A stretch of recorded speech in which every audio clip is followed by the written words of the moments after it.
This video is just for entertainment purposes only. It's not financial advice. Have you been watching the political back and forth and wondering if Labour will make a significant change that impacts millions of pensioners this winter? Here's the twist: after months of debate, whispers and speculation, Labour leader Keir Starmer might be making a massive U-turn. The question is, will he restore the winter fuel allowance and raise it by PS550 a week, as some reports are hinting? Stick around, because we're going to dive deep into what this could mean for you, your family and the broader UK economy.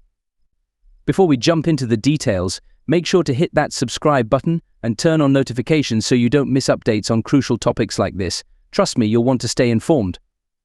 So, what's the story behind this potential U-turn? For those who haven't been following closely, let me catch you up.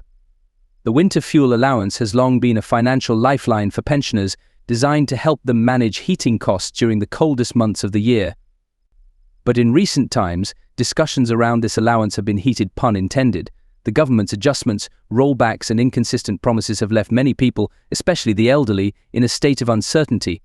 To Keir Starmer, known for his calculated moves and strategic stances, he has recently hinted at making changes that could redefine Labour's relationship with the elderly voter base. This pivot comes amid soaring energy prices, inflation biting harder than ever, and pensioners facing difficult choices between heating their homes or putting food on the table. Could this be Starmer's big play to win back the trust and support of older voters? And more importantly, will it actually work? Let's dig deeper into the numbers and implications. Reports suggest that if Labour commits to restoring the winter fuel allowance and ups it by PS550 a week, it would be a game changer. This raise would significantly exceed previous allowances and could offer relief at a time when households are more vulnerable than ever. But this move isn't just about the numbers on a spreadsheet, it's about what those numbers mean to real people. Imagine this: a pensioner living in a modest flat, where each extra pound is crucial. The extra funding could mean they no longer have to layer up in coats and blankets indoors or ration their heating during cold spells. That's not just comfort, that's survival.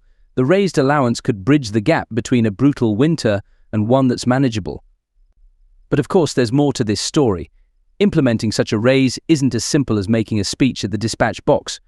The questions we need to ask are: how will Labour fund this significant increase? Will it come from higher taxes, borrowing, or perhaps a reshuffle of current spending? And what will the political cost be? Starmer will likely face pushback not just from opposing parties, but also from within Labour's own ranks. Economic feasibility versus social responsibility — this debate could get fierce. If you're finding this information helpful so far, take a second to give this video a thumbs up and subscribe for more insightful content. Your support keeps this channel thriving and helps bring you the latest updates that matter. Now, back to the implications of this potential policy shift.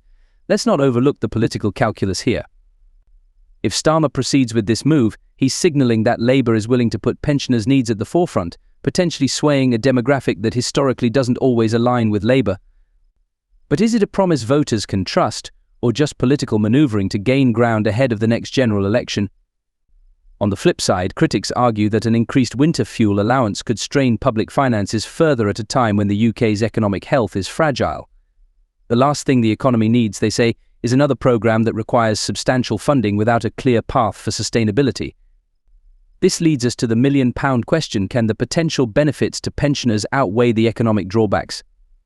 Pause for a moment and think: if you were in Starmer's shoes, would you make the same choice?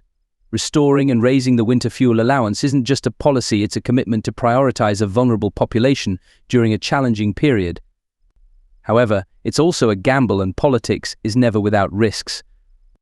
What's more, even if this policy is rolled out, it will require a robust framework to ensure the funds reach those who need them most. Mismanagement or delays could lead to public outcry and tarnish Labour's reputation. Transparency and efficiency will be key to turning a well-intentioned policy into a success story. And here's another point to consider: how will this decision impact the upcoming general election? Will it be the move that tips the scales in Labour's favour, or could it backfire by stretching public finances too thin and giving the opposition fresh ammunition? The stakes are high, and Starmer knows it. His team will need to weigh public opinion, economic forecasts, and potential pushbacks before making a final call. As we approach the winter season, pensioners and their families are waiting anxiously. Will this much-discussed PS550 boost become reality, or will it remain just another talking point in political circles?